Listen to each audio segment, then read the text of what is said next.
Picture an apartment building. Every apartment has a door. Every tenant has a key. And at the entrance, there's a doorman with a guest list.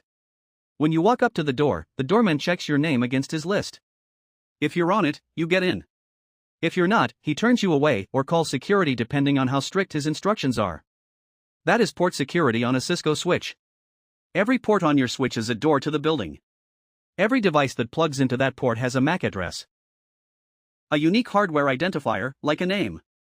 Port security lets you tell the switch exactly which MAC addresses are allowed on each port, how many devices can connect, and what to do when an unauthorized one shows up.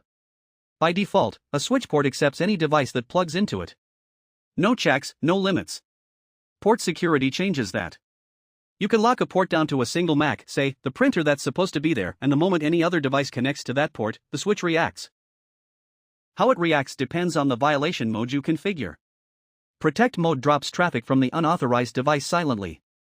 The port stays up, but the intruder's packets go nowhere. Restrict mode does the same, drops the traffic, but also logs the violation and sends an alert so your team knows something tried to get in. Shutdown mode is the most aggressive. The moment an unauthorized MAC shows up, the port shuts itself down completely. Nothing gets through. Your team gets an alert, and the port stays down until an administrator manually brings it back up.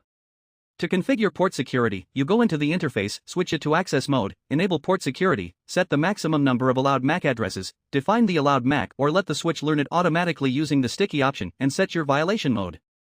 The sticky option is particularly useful. Instead of manually typing every MAC address, you let the first device that connects register itself. The switch learns it, saves it to the running config, and from that point on, only that device is allowed. Port security is your doorman. He knows the list. He checks every name. And when someone who isn't on it tries to walk through, he acts.